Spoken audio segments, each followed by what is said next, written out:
Okay, welcome everybody. We'll go ahead and get started. On behalf of Civic Well, the Groundwater Exchange, and myself, welcome to our new series, Office Hours, which brings in experts to answer your questions. My name is Chris Austin. I'm otherwise known as Maven, and I publish the California Water News website, Maven's Notebook. For those of you who aren't familiar, Maven's Notebook is a website devoted to California water news.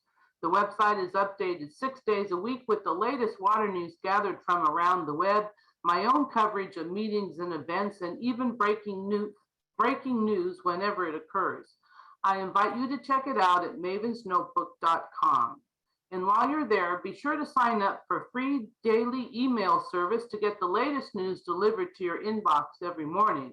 There's a weekly version as well for those of you who might want a little less emails or just a recap of the week's news. I also publish the Groundwater Exchange, which is a website that collects and organizes resources for SGMA implementation from DWR, the State Water Board, NGOs, and others. There are pages on projects and actions such as groundwater recharge, as well as pages on avoiding undesirable results, a video gallery, an intro to SGMA in both English and Spanish, and a bi-monthly SGMA implementation newsletter. I invite you to check it out at groundwaterexchange.org.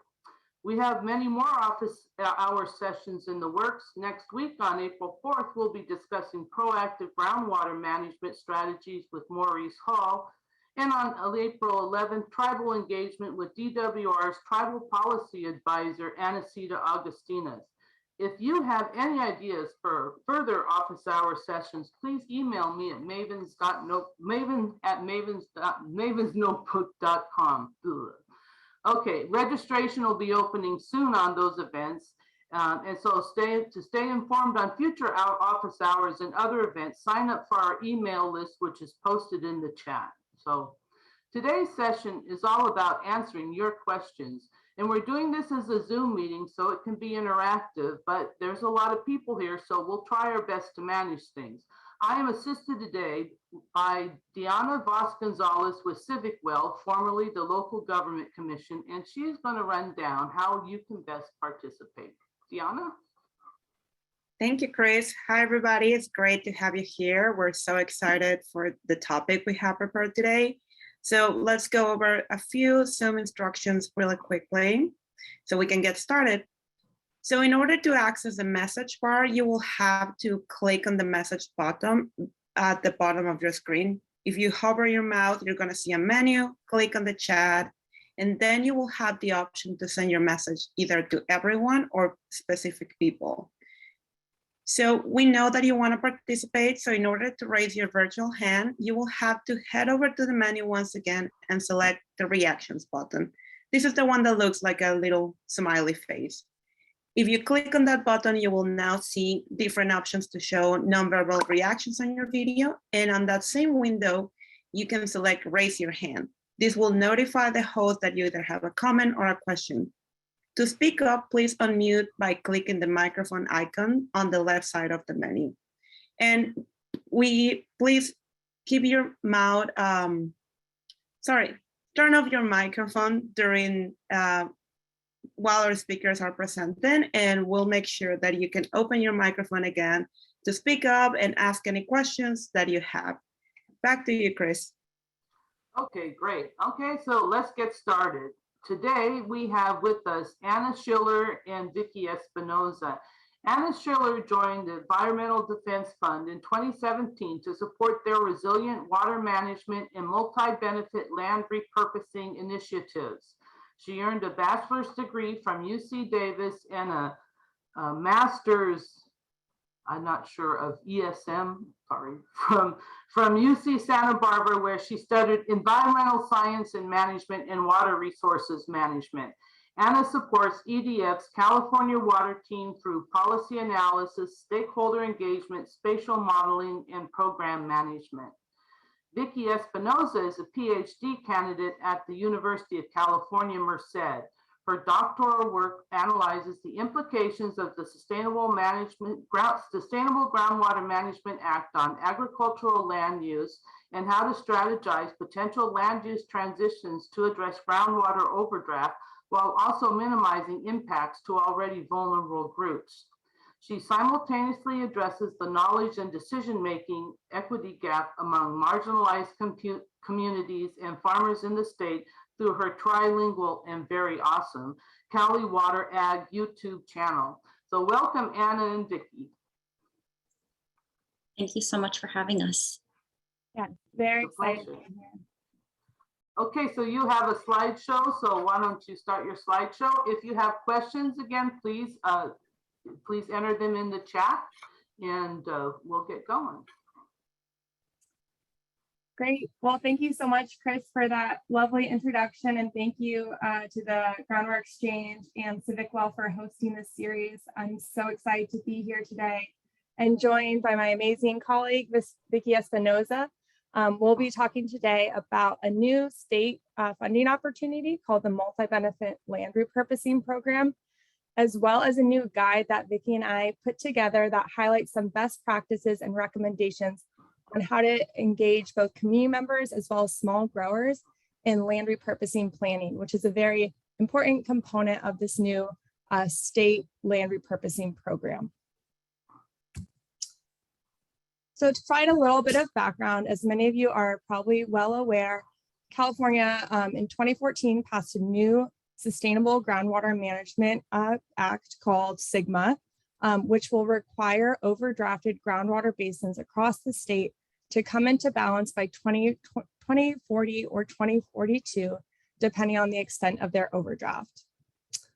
As regions begin to sustainably manage their groundwater, they'll be able to avoid some undesirable impacts such as land subsidence, lowering of groundwater levels, dewatering of rivers and streams, well failures, as well as a number of other undesirable results.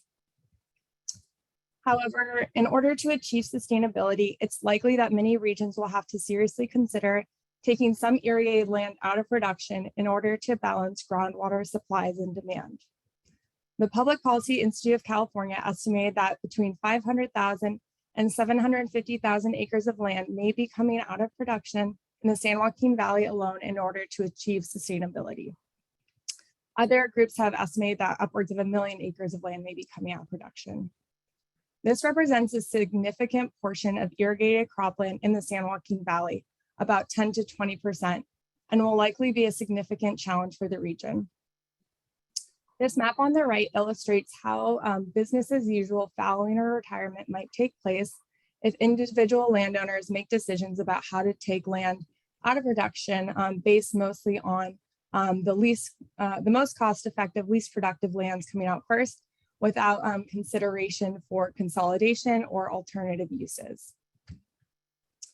This would pose, as I mentioned, a really significant challenge both to the regional agricultural economy, impacting revenue and job options, but it can also provide some, pose some very significant environmental and community challenges with increased dust emissions in a region that already suffers from really poor air quality conditions, as well as having abandoned fields serving as a host for pests and weeds that could impact neighboring agricultural operations as well. However, there is an alternative to this unmanaged, unplanned land fallowing, which is multi-benefit land repurposing. Multi-benefit land repurposing, kind of a vague word, but what we're describing here is pretty much any alternative land use to irrigated agriculture that, one, requires less water, and two, provides a new type of benefit, such as an environmental, community, or other public benefit to the region. This could include things like well-managed grazing, dryland crops and cover cropping, wildlife-friendly recharge or recharge sited to improve community well reliability or groundwater quality conditions or reduce downstream flood risk, development of solar or other renewable energy projects, the development of parks or community recreational spaces, or restored habitat for species like the San Joaquin kit fox and other endangered species in the San Joaquin Valley. These land uses are all wonderful alternatives, but they won't necessarily all work well in any given location. There's certainly a need for planning and siting of these projects in order to maximize the kind of benefit they may have. These maps here kind of illustrate this, how strategic or coordinated planning of where land repurposing projects happen will result in greater benefits or impacts. This particular example compares a kind of haphazard individual land fallowing strategy where simply the least economically productive lands are taken out of production first, whereas the option on the right shows a strategic multi-benefit land repurposing option where lands are taken out on a coordinated basis for, in this case, for upland species habitat, and planned in such a way where those fallowed fields can be fallowed and then repurposed and restored to create a habitat corridor to connect existing conservation areas in the valley. This type of coordination and strategic siting is applicable for all those different land repurposing options we discussed on the previous slide. For example, you can imagine not all areas are going to be suitable for recharge or wildlife-friendly recharge. So it's important to do some planning and coordination in order to site those projects in areas where they're going to be really effective at both recharging groundwater table as well as providing those additional benefits. So understanding that in order to have effective land repurposing, it's going to require planning and strategic placement. Environmental Defense Fund, as well as a number of other organizations that are interested in this issue, recognized a need for dedicated funding in order to support the planning as well as payments to make these types of projects happen. We fully recognize that this is going to be happening, land repurposing will be happening on a purely voluntary basis. So landowners would be volunteering to take their lands and put it to these new uses. And as such, they will need some sort of payments to both cover the cost of those repurposing actions as well as a potential incentive payment in order to encourage involvement and for the repurposing to happen in a strategic way across the landscape. So with this in mind, Environmental Defense Fund has been working for 2 or 3 years on exploring what a dedicated funding program at the state level could look like to support multi-benefit land repurposing. We've held workshops and meetings with, as well as other organizations have been interested in this work as well, and coordinating to have discussions among many, many different organizations. This sampling of logos is just a few examples of some of the organizations that have been involved in conversations to discuss what an ideal multi-benefit land repurposing program would look like. Some important aspects that came from these conversations: one, that there should be a diversity of land repurposing options available that could be funded. So yes, things like habitat restoration for endangered species, but also things like buffer spaces and community parks were a high priority for a number of the community-based organizations we had conversations with. The program is also designed to work on both, support both permanent projects as well as temporary projects for a duration, a minimum of 10 years. And that is in direct response to conversations and the priorities and needs of agricultural groups that we've connected with that have underscored that this is a very new transition for many growers. It's very difficult to make decisions and permanent commitments at this point, especially while SGMA is still being rolled out and there's uncertainty around long-term water availability. So through consultation with these many different groups, among others, Environmental Defense Fund sponsored legislation, both in 2020 and 2021, most recently 8252 in 2021, that would set up a framework of what a multi-benefit land repurposing program would look like. This program was finally established in September 2021 through budget bill language actually, and thus creating the new multi-benefit land repurposing program that is administered by the Department of Conservation. This next slide is a little overwhelming. I'm going to walk through it at kind of a high level, but please feel free if you have questions about this structure. We can go into more details in kind of the question portion of this session. So as I mentioned, the Department of Conservation will be administering the program. They are required to consult and work closely with the California Department of Food and Agriculture, Department of Water Resources, State Water Resources Control Board, as well as CDFW. I don't think it's included, I forgot to list on the slide, but will also be a part of the state agency it's a advisory group that Department of Conservation is convening to help inform the development and implementation of this new program, recognizing that it is a topic, land repurposing, that is incredibly multidisciplinary. So having the expertise of these various organizations or agencies is going to be important for effective program development and implementation. The DOC will be delivering 3 different types of grants through this program. One, and kind of the largest portion of funding I forgot to mention that the program was initially allocated $50 million.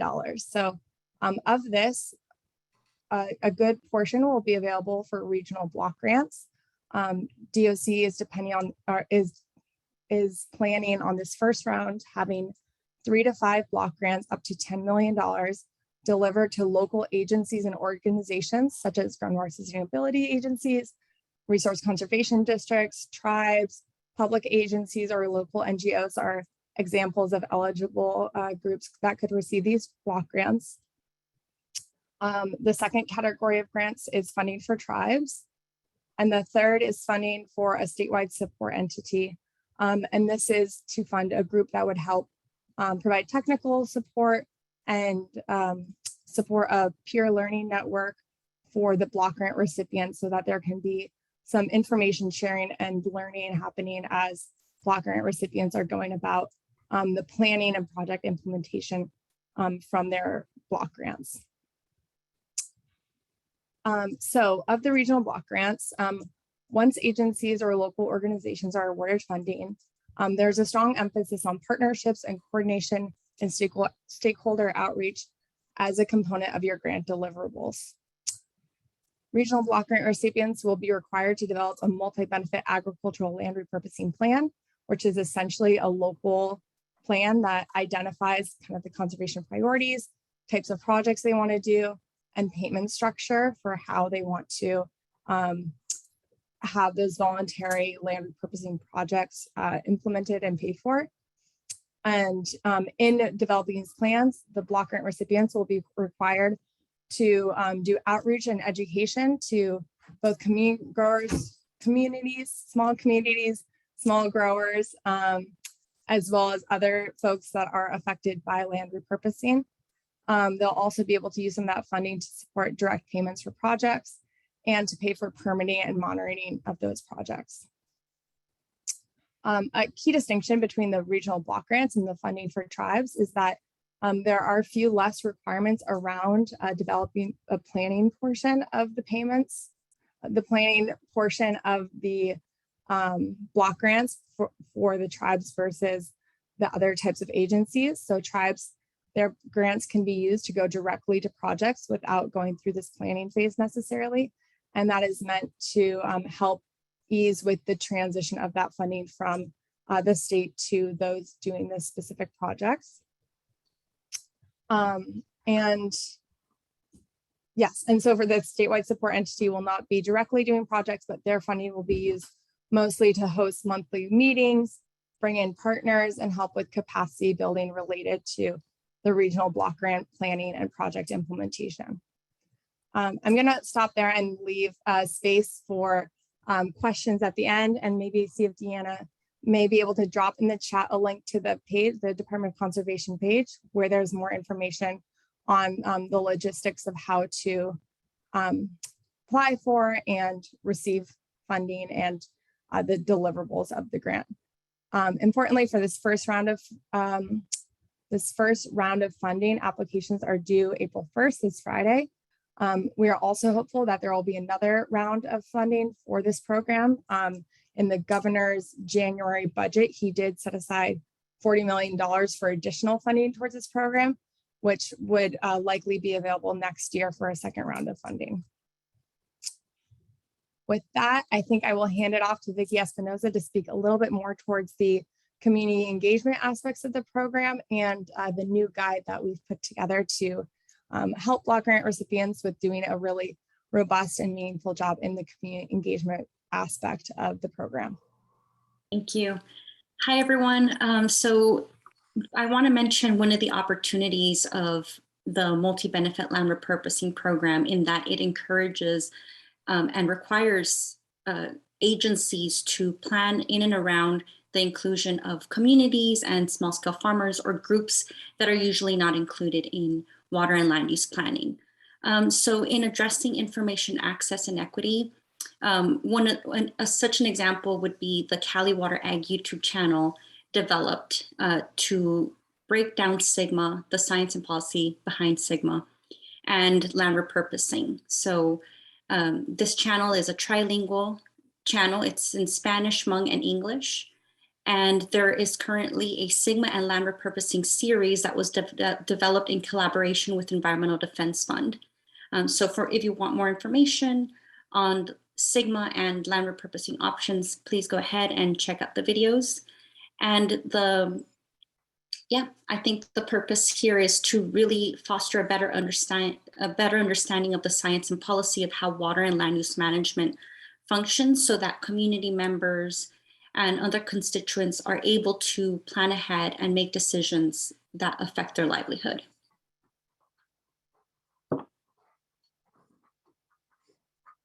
Next slide, please.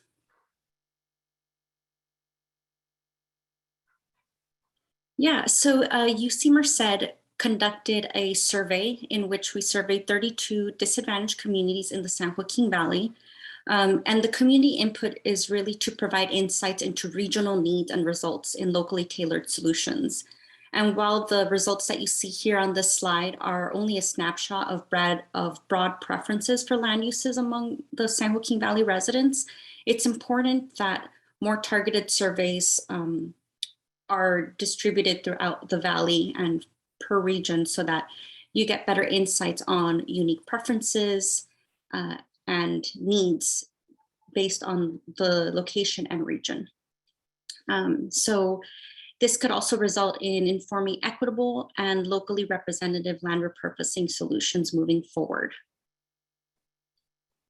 And just to mention, part of this survey, these are the results for 149 respondents, in which we can see that there's a high importance in securing water supplies, for example, groundwater recharge projects, as well as dedicating land to less water intensive agriculture, whether that be alternative crops or fallowing.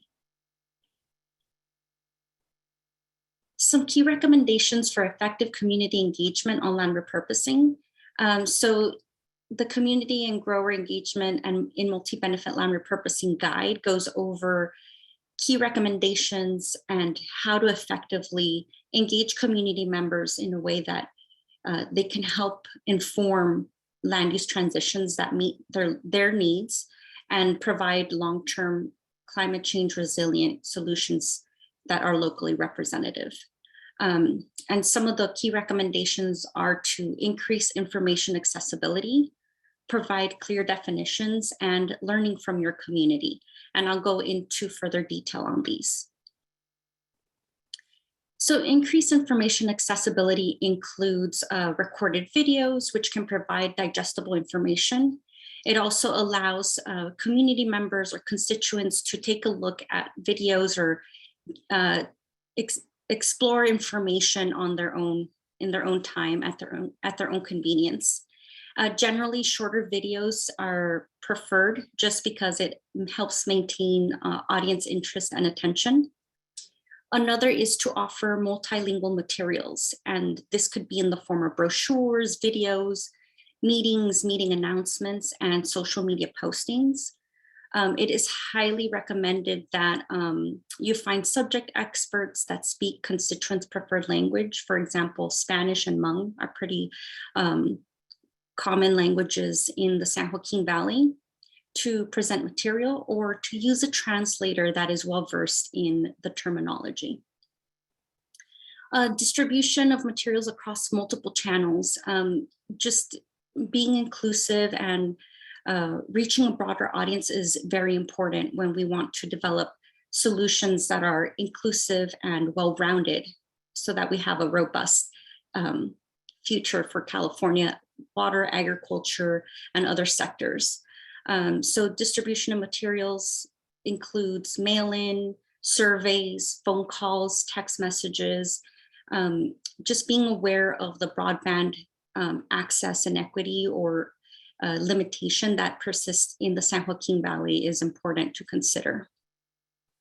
And consider using surveys and or hosting workshops or webinars. Again, it's very important to be inclusive of broad audiences, having in those multilingual resources. And another suggestion is to distribute materials through venues in which community members tend to frequent often. For example, schools, grocery stores, post office, and community centers.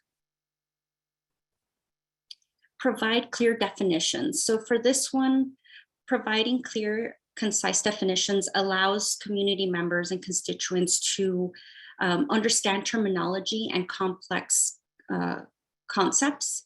So through the survey that we conducted, we realized and found that carbon credits and carbon sequestration are concepts and terminology that are fairly difficult to explain concisely. So finding ways to standardize the terminology that we're using is important, as well as defining other terms like aquifers, groundwater recharge.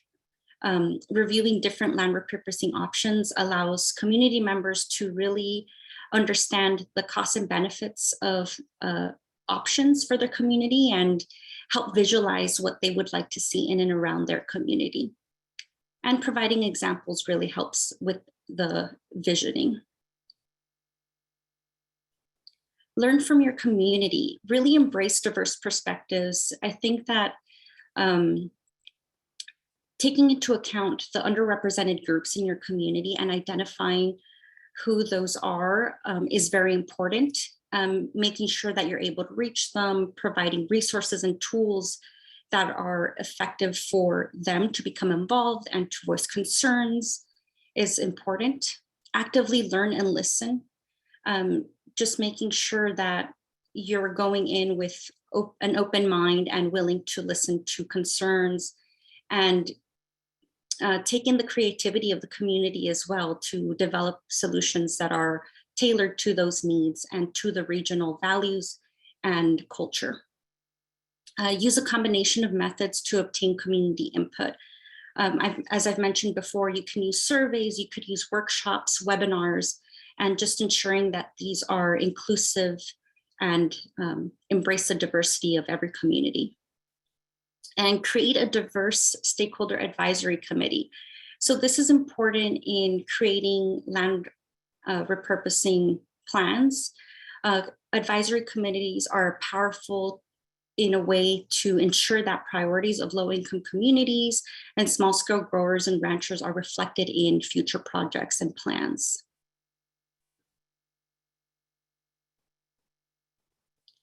So overall, the limited water supply could lead to agricultural land retirement. Without management, fallow land may pose a threat to landowners and community members.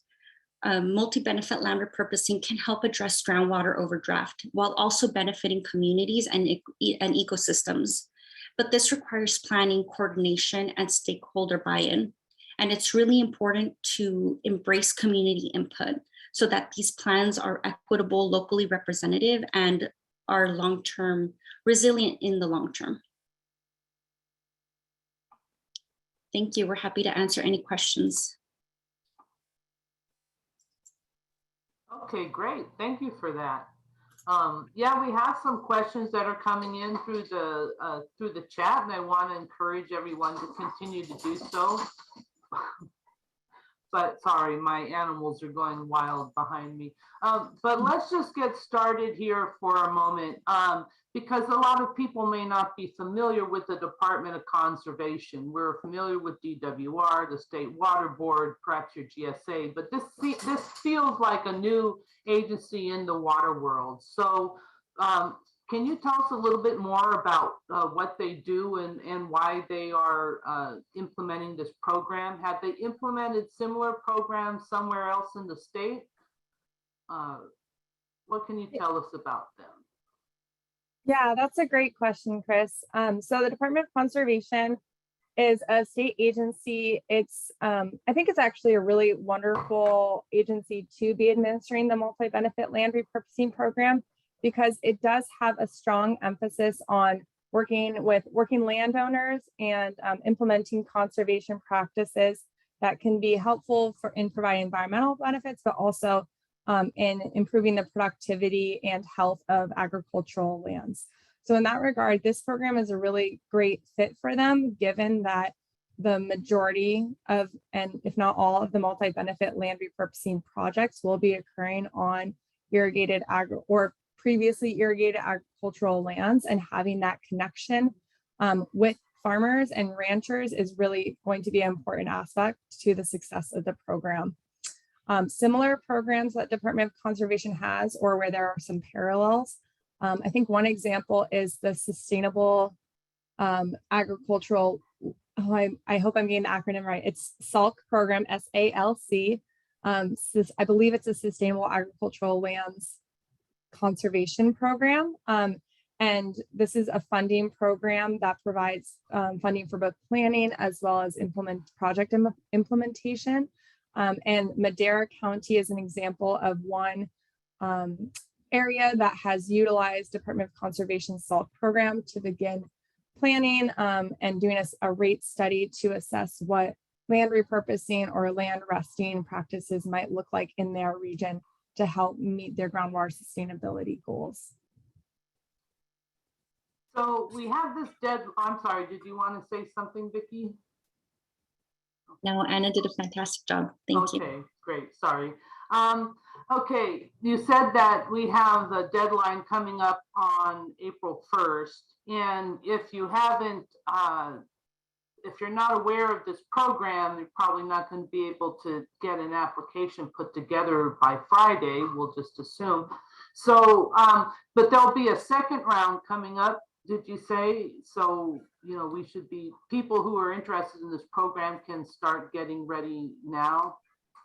Well, what about the next round?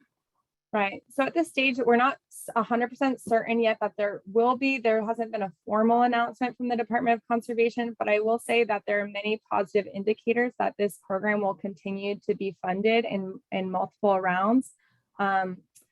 One, because the governor has included in his January budget proposal an additional $40 million to be dedicated to this program. And as we are continuing to be an extreme drought in the state, the urgency around this issue is just becoming increasingly clear. I think also many groundwater sustainability agency and those working towards groundwater sustainability, there is a continually increasing recognition of the role of land repurposing and demand management in hitting those sustainability targets. So I think it's likely that the program will be funded again next year, and we could likely anticipate future rounds of funding. I will say for folks that maybe are missing this first round, but interested in the second, good ways to start thinking about and planning for that is looking for partnerships and having conversations with organizations that might be able to partner on an application.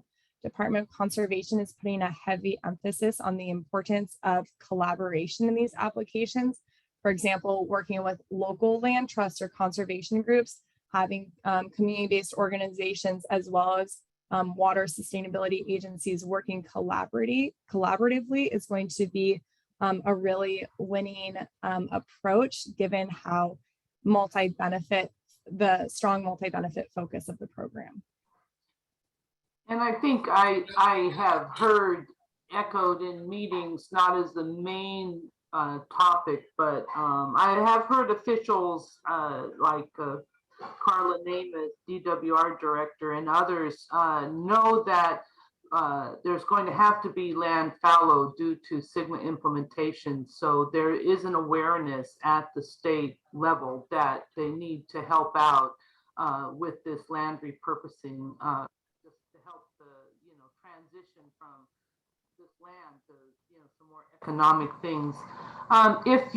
If the entities have already participated in round one, do you anticipate they'll be able to participate in further rounds of funding?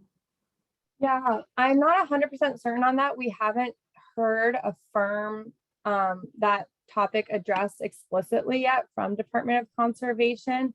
I have heard more informal indications that that might be the case, particularly I think if a block grant recipient is focusing on planning and outreach with an initial with their initial block grant. I think there could be an opportunity to go back to DOC and ask for further funding to help with more of the project implementation aspect of it.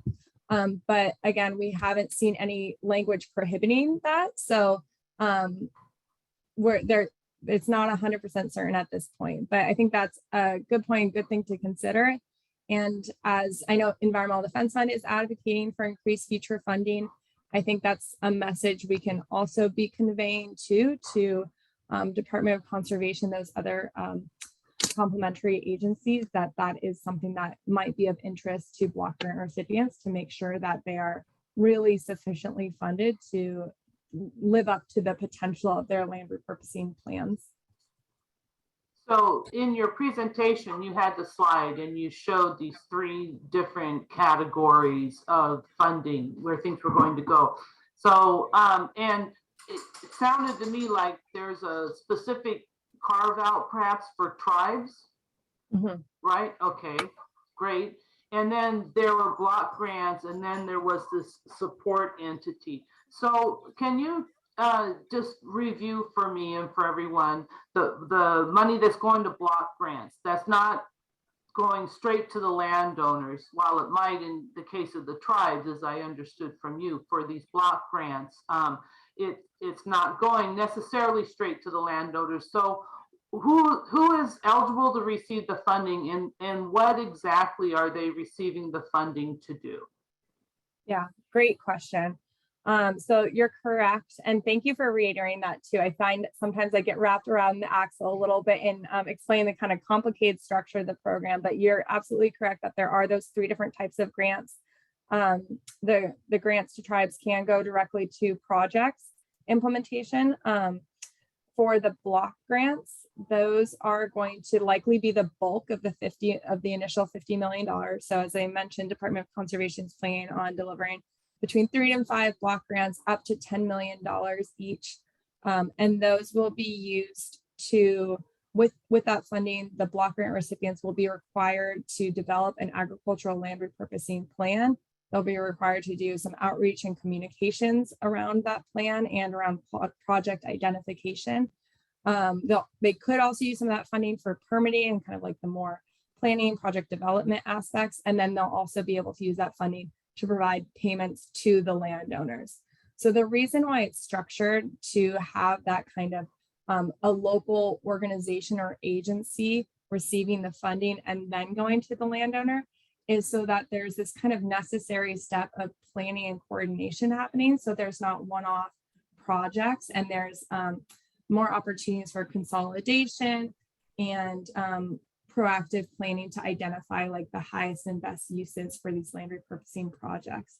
And so I think I saw another question too in the chat of like how exactly are the block grant recipients working with the landowners, and I think they mentioned acquiring projects. So there is some flexibility in the payment structure and like how the agreements are structured between the block grant recipients and the landowner. Projects have a benefit for a minimum of 10 years. So that's like the shortest term agreement that a block grant recipient could have with a landowner. They could also do a permanent option. So something like a conservation easement or buying the land outright from the landowner. that's likely going to be a really expensive option, buying the land outright. And we haven't heard a lot of interest in that option necessarily, but again, it's a new program, so still to be seen. I think there are some really cool examples of proposals that are being developed. For example, a Sequoia Riverlands Trust, a local land trust. I believe they're planning to work with some block grant recipients or be a part of a block grant application so that they could serve as like a conservation easement holder, for example, so that the landowner would receive maybe some payment for that conservation easement. The block grant recipient would hold that easement and manage that land in perpetuity for the use that's decided upon between the landowner and the block grant recipient. And one of the questions that we had that I think you sort of answered, but let's just answer it a little bit more specifically. How does the NGO or GSA acquire the property to be repurposed? Yeah, so they could acquire the land outright. They could acquire a conservation easement on the property, or they could do like a kind of 10-year rental type of arrangement, for example. So there is an opportunity for the local organizations or GSAs or whoever it might be to develop a structure and a mechanism that makes sense for them based on their own organization and regional needs. And the planning part is so important because we just don't want to have postage stamps of restoration projects. Mm-hmm. The more that you can group those together, the more impact that habitat or restoration will have, definitely. Mm-hmm. We learned that in the Delta, I think. Mm-hmm. Let's see, for the funding for tribes, is that included in the April 1st deadline? Would they have, or is that ongoing? Do you know? I believe that's also for the April 1st deadline. Okay. And then the last category was the statewide support entity. And I was wondering if you could tell me a little bit more. Is that something that people have applied for, or something that they can apply for? And how do you see that statewide support entity? What would that look like? Yeah, another great question. Something I didn't go into a ton of detail on, but I'll share that Environmental Defense Fund is planning on partnering with self-help enterprises to apply for that statewide entity role. So it was originally envisioned by Department of Conservation and really closely modeled. Actually, they have a forest fire resilience program that's somewhat similarly set up as the Multi-Benefit Land Repurposing program in providing these block grants. And with that program, they also have this kind of statewide support entity role. And what it is, they have $2 million dedicated, up to $50 million to that statewide support entity. And the purpose, it was originally envisioned as a singular organization, a nonprofit or academic group that could provide capacity support, technical assistance, monitoring support to the block grant recipients, recognizing that is kind of a new and complicated process.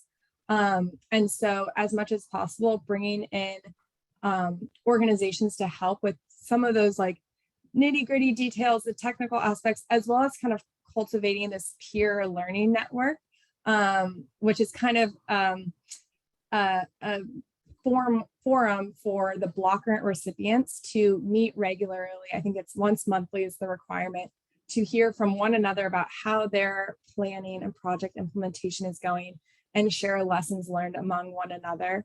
And so the statewide support entity will kind of facilitate that process, as well as bring in some outside resources. So in Environmental Defense Fund and Self-Help Enterprises proposal that we are working on right now, we would co-chair that entity, but also recognizing that it is a very kind of diverse needs for that group. We're also going to be working with CivicWell, UCANR, the Nature Conservancy, as well as California CARCD. So a number of different organizations will likely be pulled into that role to provide support as needed on those different technical components of the statewide support entity and the Multi-Benefit Land Repurposing program. Well, to me, that sounds like it makes a lot of sense, because all of those organizations that you mentioned, EDF and Self-Help Enterprises, have been and the Nature Conservancy and all the others that all have been active in the San Joaquin Valley and are familiar with the issues there, and the people are familiar with them. So I think that sounds like a really solid, good idea. So here's a question that came in the chat. Have metrics been developed to track water savings, and would the various use options be ranked? So is water use part of this program? So to answer the first part, there hasn't been one established methodology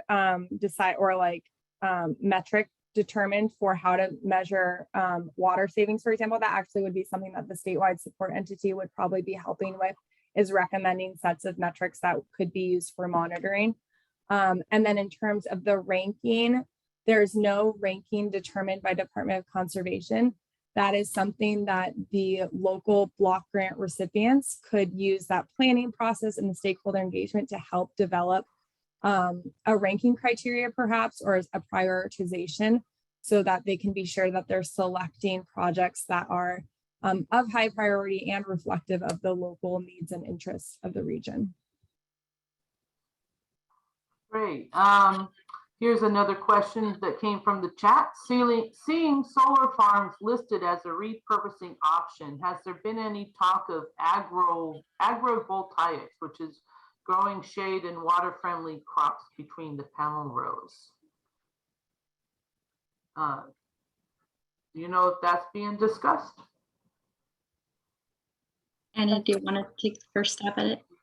Yeah, I am really not familiar with agrovoltaics. It sounds really interesting, but I think it could apply. Vicky, do you have something to say towards that?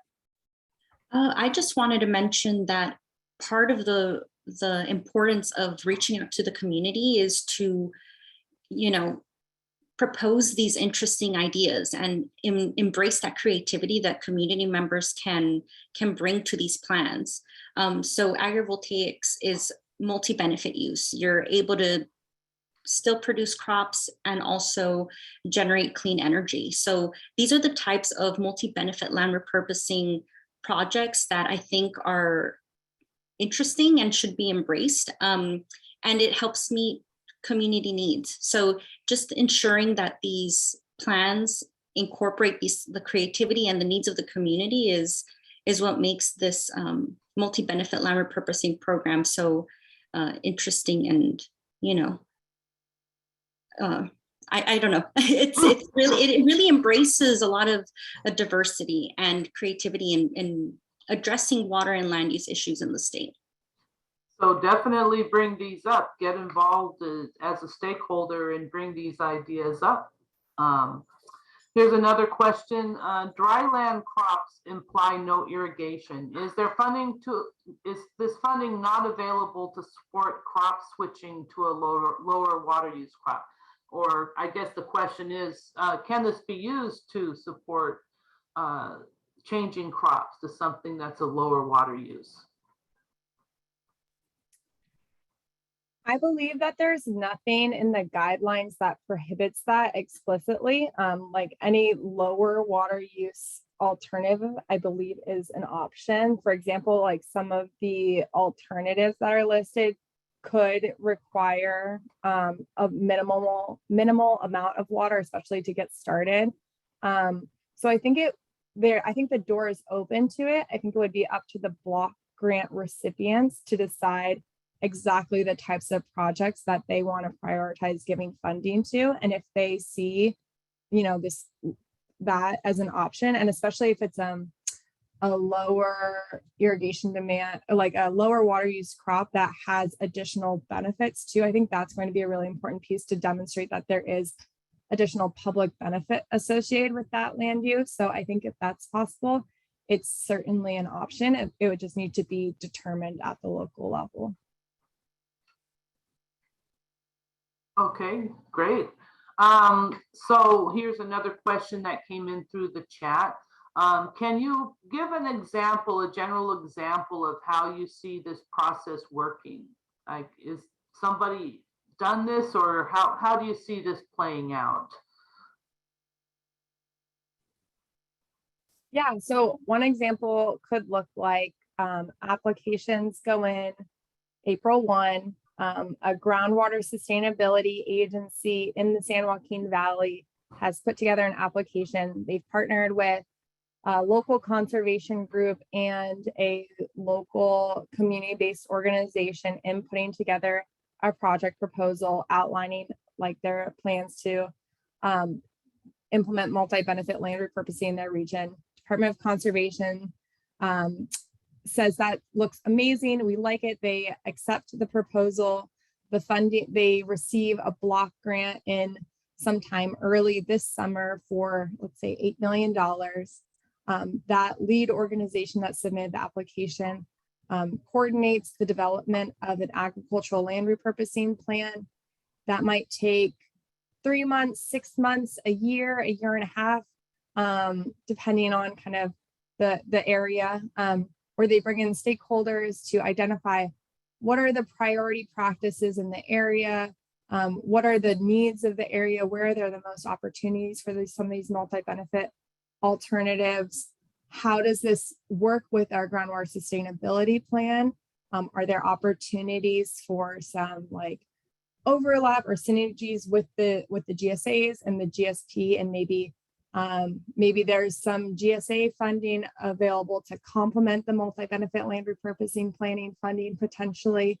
And then, yeah, so figuring out the nuts and bolts of how they're going to develop their pool of funding to then deliver to volunteers that want to participate in land repurposing projects, and coming up with a structure of how they want to do their payments. Do they want to do 10-year agreements with lump sum payouts, or do they want to do 10-year agreements with annual payouts? They want to do 15-year agreement minimums. Do they want to do a mixture of some term, some permanent, some conservation easements, some acquisitions? They'll decide on all of that. They'll decide on what kind of payments, what payment will look like to the landowners. And then they would maybe do a solicitation or some other call for volunteers that want to participate in land repurposing projects that are maybe in an area that's well suited for it. Yeah, that's like one example of how that might play out. There also are a few more steps in there around planning and permitting and things like that, monitoring the project, but that's like the basic gist of how the money would flow and the planning would work in one scenario.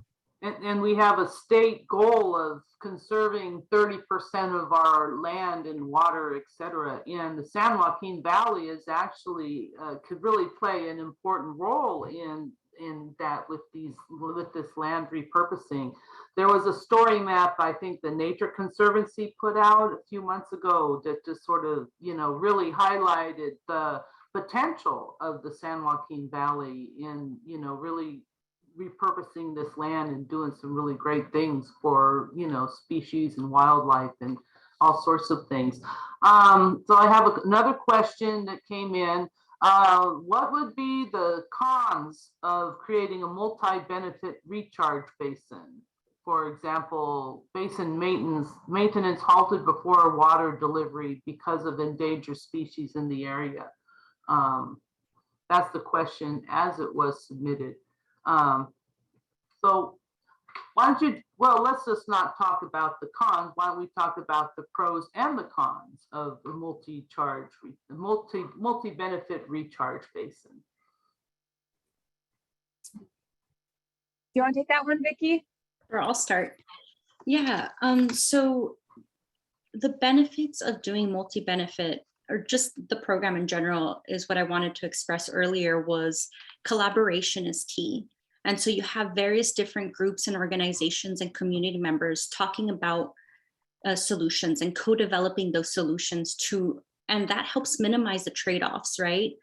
So in taking into consideration all these expertise and knowledge, I think that it could help reduce the negative impacts, just because you are considering so many different perspectives and developing solutions that help address current issues and minimize or prevent future issues. Did you want to add anything, Anna? Yeah, maybe I'll just add a little bit more to that. I think Vicky's exactly right. I think multi-benefit recharge projects in particular are an example of one of the land uses that can have the most layers of potential benefits if cited appropriately, if there's like the appropriate steps taken in consulting with stakeholders, identifying the priorities, and minimizing risk, seeing what steps there are to mitigate where there is some risk, and making an assessment of what are the trade-offs between the benefits that you're anticipating, and if there are things that might give you pause. So some of the benefits, potential benefits of multi-benefit recharge are improving local water quality conditions, improving local well reliability by just, elevating those groundwater levels when there is water available to recharge, reducing downstream flood risk in the cases, especially where you can access flood flows and peak storm flows, and remove that from the waterways to reduce downstream flooding.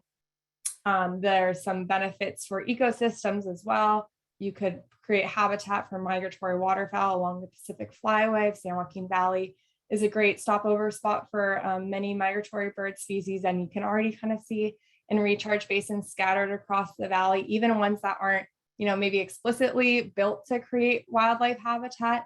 The birds are really incredibly good at finding the wet spots across the landscape when you have some water retained.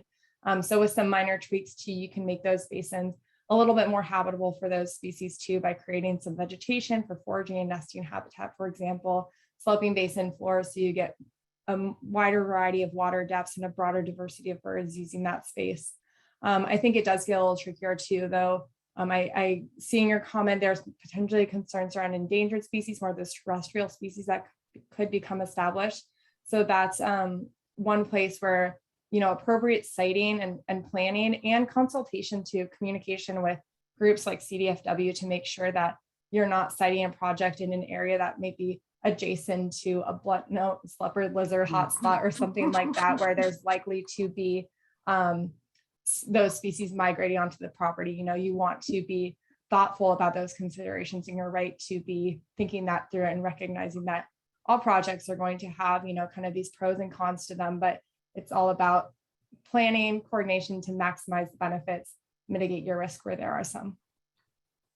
So I think that we've answered all the questions that have come in. If not, somebody raise your hand or jump up and down. So we're about done. I just want to ask one more question. I think, Vicky, this is best for you.